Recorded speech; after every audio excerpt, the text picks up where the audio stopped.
guys, Tattoo for You, Richard here, and it is rainy, and it's just rainy today. But I'm gonna do a tutorial video, and by no means when I do tutorial videos am I saying, "Hey, this is how you're supposed to do it. You're doing it wrong. Shame on you." No, this is just me sharing with you how I do things, just in case, And I try to do things the easiest way possible, which is probably not always the right way. But hey, um, it's going to be weathering techniques, the ones that I use. I use two different styles, it's depending on what I'm doing. If I'm doing big, hefty vehicles, I'll use one technique called the salt technique, where you literally use table salt. Some people use sea salt and things like that. I find it works just as easy using table salt. So that's the one. We'll be doing that one. It'll be the second part of the video. But the first part of the video is going to be the easiest one that I find that I like, and I do it for a lot of small stuff. You may have seen it on the barrels that I did on the terrain piece, and I've done it on the Tetras. I used it on the Tetras as well. But it's the pluck foam method. I got to make sure I have pluck foam too. Ooh. Might be hard to do a video when you don't have all the stuff, but we're going to try. Yes. This glare is killing me because it's raining outside. It's so dark in this house. So I have this light on. It just makes my face look like I'm on fire. But anyway, guys, I'm going to gather everything up. We're going to go table down, but you won't notice me gathering everything up because we'll already be table down. So, I'll see you in a bit. Alright guys, I got everything gathered up, and here we are, table down. Time to get rusty. So, what we have here is the two items that I'm going to be doing. One is going to be a barrel, and that'll be the pluck foam method. And then the other one is going to be, this is when I got my Tetras from Forge World, they were a little bit miscast, and when I just told them about it, they sent me this whole piece just to replace the guns that were messed up. So I decided I'm going to use this on my Talnar base. So right now it's perfect for sample and using it as an example. So we have the things we're going to be working on, and this is just kind of a sample of the pluck foam method, what you can achieve with it. That, and then here's the barrel. So this is more what we're going to be doing. Just kind of gives that subtle look. The paints we need, actually give me one sec. Sorry, I forgot the foam I'm going to use and another paint. So we've got the basic paints that I'm going to use here to make this barrel. A couple of these things are just base coats. I mean, not base coats. They're I'm going to duplicate with this barrel the exact same thing I did over here. So I'm going to use the same colors. You don't have to use the same colors as me. You can do a green barrel. You can do a yellow barrel, a blue barrel, whatever you do. But the effects are still the same. These are still your basics. This is what you're going to use for your rust. I have a rust red craft paint. I have a apple barrel pumpkin, a black. It doesn't have to be Vallejo. You don't have to use a expensive paint on this. I just happen to have it out. My black, my apple barrel black is thinned down, and I use it for airbrush, and I don't want to waste that. And then this is for, oh, sorry. I use this for the wash to kind of give it a nice dirty look, a grime look to it. It is raw umber. And then these are the colors I'm going to use to make the barrel red. So we have cavalry brown, which is what I use as my base tone, and then dark vermilion is my highlight tones. And then the silver is another thing we're going to use on there when we do the weathering portion of it. So I have my water bottle, which this palette doesn't look clean, but it's technically clean. I do a couple of spots of water all the time. I have a brush, not a fancy brush because you don't need to be fancy with this. And plus I don't own any fancy brushes. These two things in the background, this is salt, just regular kitchen salt, and then a toothbrush. I don't need that right now, that's going to be for the second part, but I do have them anyway. I will be using my airbrush only for ease, to make things easier on me later. When we get to the salt portion, you don't have to use an airbrush by any means. So, first things first, we're going to paint, sorry about that, the base tones on my barrel. And the barrel has been primed gray, and then I painted over it in black because I don't have black primer. If you have black primer, that's great. It makes it a lot easier. Let's see if I can focus on this. So what I do is I get a little water on my brush and dab it in the paint and just kind of brush it out off to the side to kind of thin it down.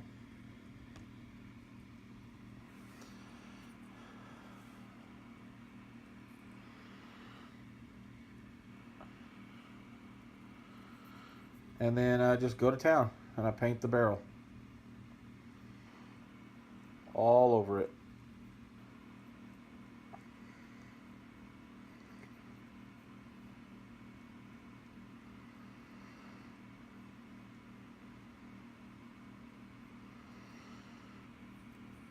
So I'll do that and I'll coat the whole thing in a nice coat of this cavalry brown. So I'm going to pause the video and get that done. Okay, so here's what we have.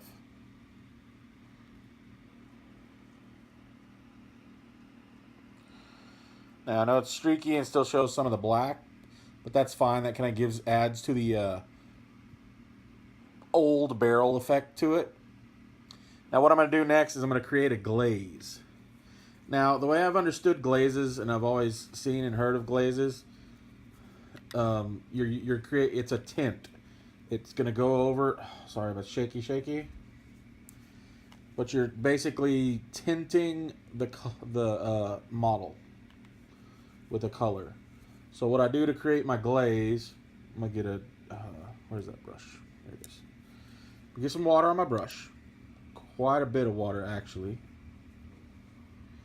Slides it back a little bit. Quite a bit of water. I'm gonna come into the red. I'm going to start thinning it down.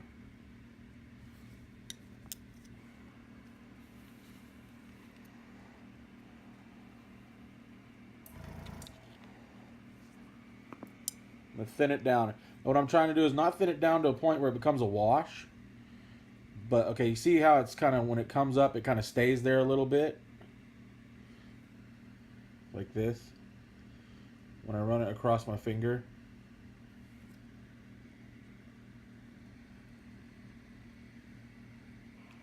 Nope. Focus.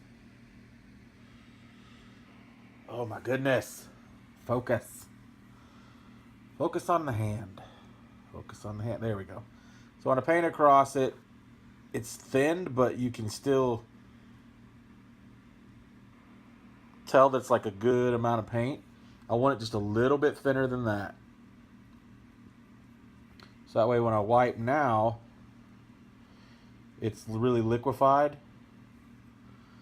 You can almost see through it. That's what I want. Any thinner and you'll have a wash. And what I look at this is with the wash, you're just going to have it pool up and run into the recesses. With the glaze, it kind of stays on the surface of the model you're working on. So with the glaze, I'll paint over it like that.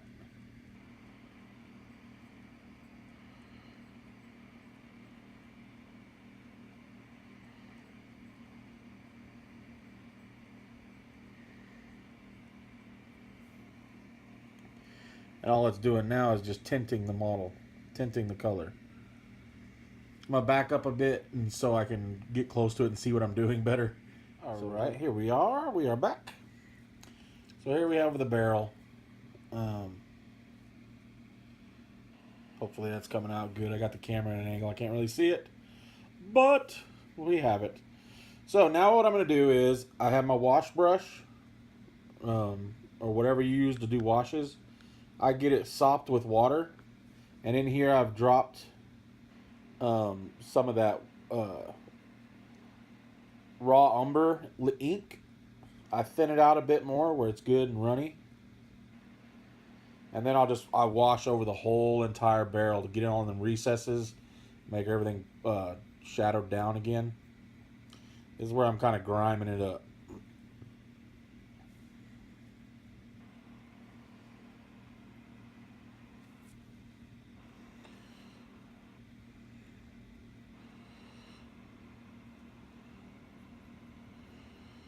Don't be afraid to put a bunch of wash on there. Make it really dirty.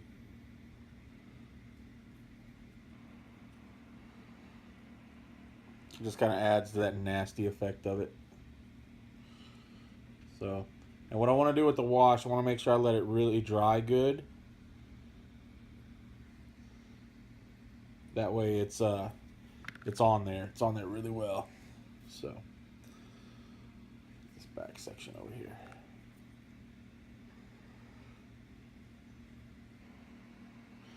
Sitting there getting caught up on YouTube. It's always fun trying to do that and do your stuff too. Kind of gives you multiple things. It's harder when you're trying to make a video and watch YouTube because you can't do that. But when you're painting and doing other things, you can do it. So here's what I have for the barrel. I'm going to let it dry. And then when we come back, we're going to do our next stage, which is another glazing. But this time on the glazing, I'm not going to touch the rims. It's going to be strictly inside the panels. Here, here, here, and then the top and bottom. And leave the rims alone. We're not going to touch any of those, just those internal areas. Because we figure that those areas are going to be a lot more wear, so they'll be a little darker and dingier. Whereas the inner paneling and stuff on the tops and stuff won't be as worn down. So give me a minute, we'll be back. Guys, reposition the camera a little bit. And now we're going to go, it's dry. There's some spots right in the cracks that aren't, but I'm not too worried about it. So I've got my glaze ready. Semi-ready. Let me get it a little runnier. We want it as runny as it can be. Yeah, still got quite a bit to dry. Same for the top, huh? Oh, doggy's having dreams. So what I'm going to do is, I'm going to come in here and I'm just going to start painting in here. Trying to stay away from the edges a little bit. I want just more of this central area.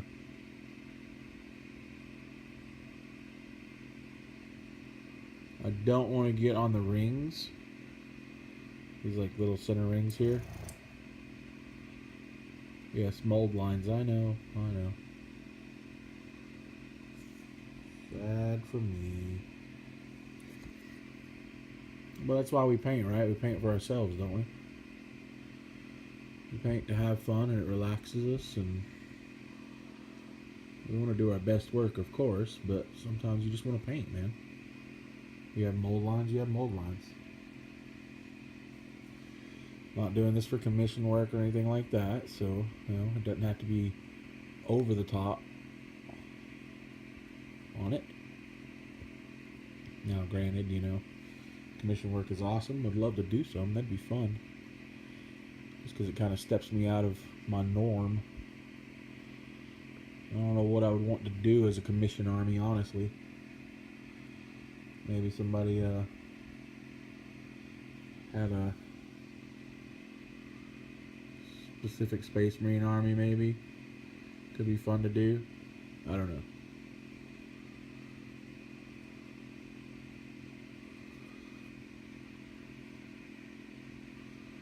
I'm just going around getting all these paneling filled in. Now, I know this is a lot of steps before we get to what we're actually here for, the weathering. But I just kind of wanted to show you this. When we do the Tetra, you're not going to have to see all this part of it, where I base it and all that stuff.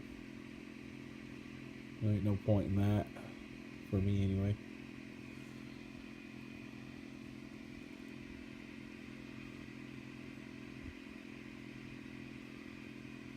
So.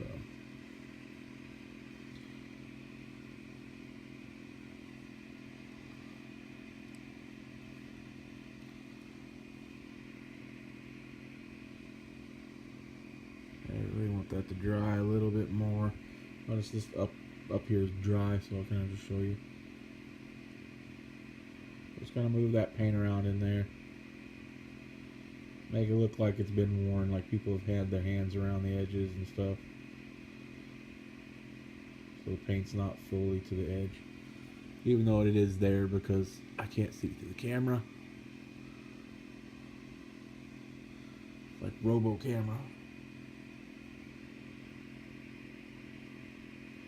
I think a painting video game, I'd fail.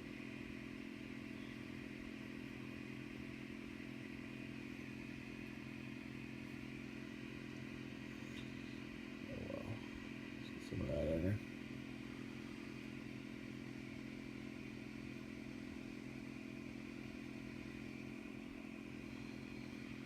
So, this is what we have.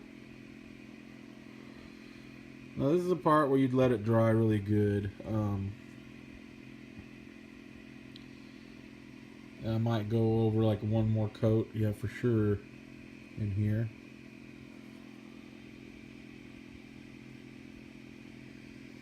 Ooh.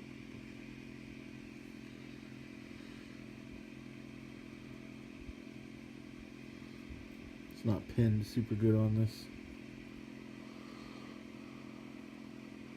paper clip. So yeah, I'm gonna let this barrel dry again a little bit, and then do any touch-ups I might need. Guys, here we go, back. So what we've done now, the barrel is done, is painted. I've sealed it with a matte varnish. So technically this is done. This is going to field. Oh, there's a barrel, yay. Well, the barrel's not quite rusty and dusty enough for me. So, on here we have a piece of the pluck foam from this. I just tore me off a little chunk, and I put it in my little grabby tweezers. I like using the tweezers because they kind of help me keep my fat fingers out of the way. So then over here we have, on our palette, we have our colors. There's our black, our rust, and our red. I mean our red. I saw the red back here. The orange. And of course we need to shake the camera some more and do a little daub of silver. So we have black, rust, orange, silver, and that's the order we're going to do it. Normally I like to have things in the order I do it. Same, when I tattoo, I'd have my ink bottles down that way. Now I'll go do a little sample tap on my hand to see how the color's coming off. And then I'll start dabbing. And I'll just pick edges and stuff. And, you know, dab, dab, dab, dab, dabberoonie, dabberino, dab. Edges, just areas that I want the rust to come, effect to come out. Spending a lot of time around the rings and stuff.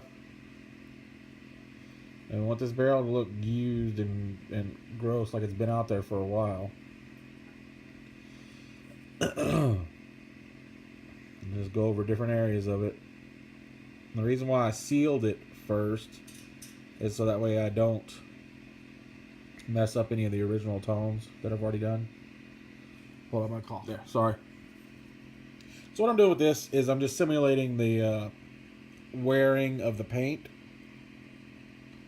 which will happen, you know, on battlefields and things like that, and things that are stuck in muck and water. Get something that's metal and it gets rained on a lot, eventually it's going to wear and get damaged. And so when things rust, it just kind of slowly starts to work its way down and through. The thing with the sealing, if you feel like you got too much in a spot, you just come back and wipe it a little bit, and it kind of takes a little bit off of it. A very little bit, obviously. You saw that.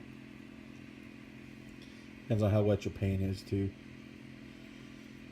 But yeah, just go and hit the barrel up, man. Wherever you think it. If you got a spot that'd be on the bottom a lot, maybe do a little bit more so some of that paint's chipped off.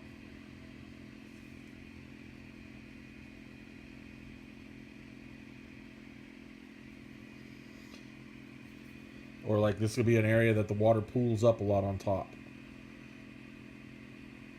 So, gonna go through here and just hit a couple more spots up with the black. I think we'll be good with that. I don't want to go overboard. So then what I do is I just kind of tap my foam to kind of get a little bit more of the paint off of it. It's starting to come out here. Re-pinch it without pinching my fingers, which I tend to like to pinch my fingers all the daggum time. And then I'm going to go into the rust.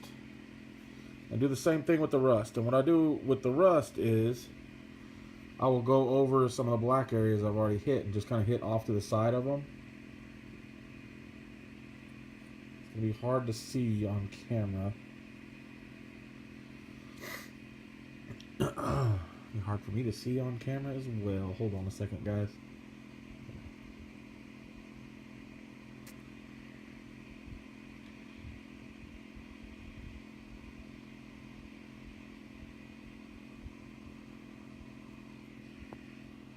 I'm back, sorry.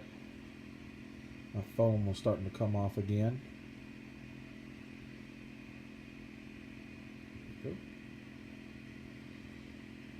Now just dab this rusty color around. It's like I said, it's hard to see, but you can tell it's there. It's just a little bit darker than the other red. Now if you're using like another color, say like a green barrel, that's going to show up a lot more on there, obviously.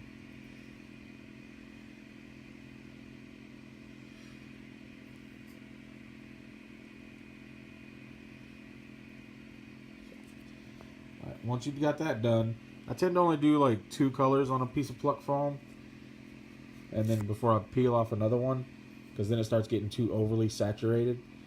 And when it gets too saturated, you're gonna lose the effect, you know. There we go. Now we're gonna go into the orange, the pumpkin color, and you kind of look, see how that looks with that. Looks like that really, really fine old rust. So then what I do is I tend to keep this one a little bit more sparing in spots. See? Go a little bit more over the black. And again, I feel like I got too much. I just kind of dab it with my finger and pull it off. So, but then I'll go and I'll do that just in all the areas where the black is. The black is? R is R. To kind of give it that just old look. Paying extra attention to the bottom of the barrel. You know, that'd be sitting on the ground, possibly with pools of water around it. Or near pools of water? Neil pools. Man, I can't talk today. Goodness gracious. Do a little bit around there, a little bit around that spout. Not too much there. Again, just go back and clean it off.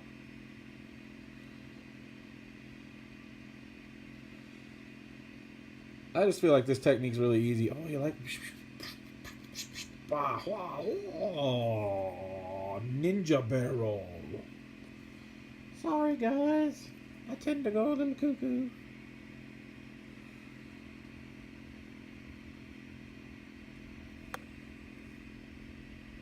So yeah, I think that's going to be it with the orange. Like I don't have any over here, though. There we go. So that's what you have with the orange. Again, you could be done here. Oh, look at that. I see a hair. Stupid hair in the paint. I didn't do really anything on the bottom here, but I feel like I'm probably going to glue this to something later and use it that way. But see how that turns out? Kind of nice effect. Now what I'll do is now I'm going to flip my foam around in my hand a little bit. So I want this silver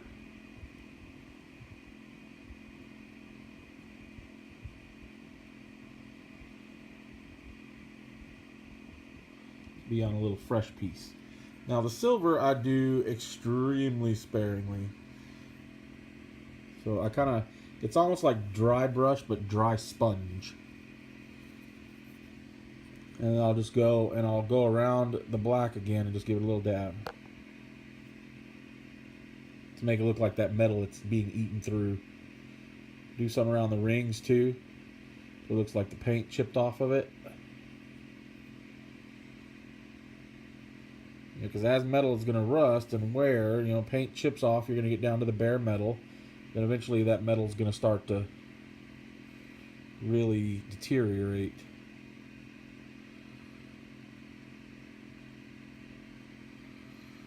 Now you could do this on anything. I mean, you can do it on a tank. You can do it on an armor, an armor. You can do it on a soldier's armor. You know, however you want to do it, man. It's just a nice little effect. It's real easy too. And I've seen people go way crazy with it and just go do do do do do do do do do, and it looks amazing. Like, don't get me wrong, that looks amazing, man. So I mean, that's what I'm saying is you can do this as much or as little as you want. And if you feel like you, that's why again, like why I said I matte varnish it. That way, if I feel like I went too much, if it looks like something's crazy, I'll just kind of wipe it again before it's has a chance to dry and cure. You can also get out like a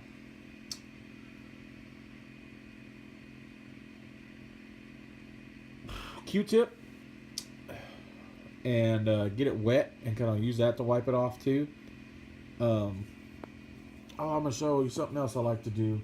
Give me a second. So what I did is I did a little freehand on there real quick. This is barrel number 2 with a little weird symbol, and then get one of my brushes, and over here in this palette I put a little bit of alcohol, isopropyl alcohol. Get in my brush a little bit. Now what I should have done is seal everything that I've already done on here, but I'll come back over the numbers with a little bit of the alcohol and I'll just kind of streak it.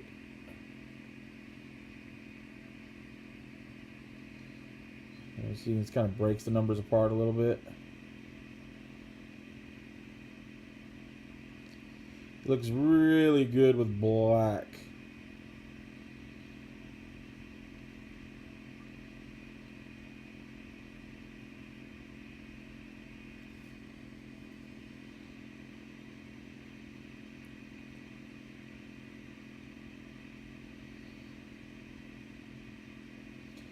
And again, this is another one you can kind of go overboard or underboard, or however you feel like doing it. Yeah, put this up. Make that almost gone. But then you'll have a kind of effect like that. Chipped and weathered away effect. It looks like the paint's kind of smudged and ran. Now I did that on this with the black. I went through and I painted all that black nice and solid, and then I came back with wasn't with the paintbrush. I used I showed them before. They look like they're a little plastic stick, and the top has a tiny little fuzzy ball on it. It's made for like tight areas, painting and super gluing and stuff like that. But I went back with alcohol and just kind of barely rubbed it across in spots to kind of make that black start to wear off. So it looks like a really old writing that's just over time, rain and weather have started to pull it down. Now, I think you could do that same effect. You could do that effect with a wash, but with lettering it looks really cool because it pulls the letter off and plus streaks the writing to make it look like that paint has slowly just wore and chipped and broke down over time and started to run. I think you could do that similar with, like, say, bolts on a tank or something. I've never tried it, but it could work. And you can just kind of drag it down, like do a little black, and then get some alcohol on your brush or whatnot, and let it run down. Can I zoom? There we go. And like I said, you'll get that effect right there. So, well, this is the barrel. I will go ahead and seal this one more time just to make it all good. And that's what you'll have. You'll have all these this rusted up barrel. So, I hope you like this part of it. We're going to pause, and then we're going to come into the Tetra. I'll show you what I do on the Tetra for it. So, see you in a bit.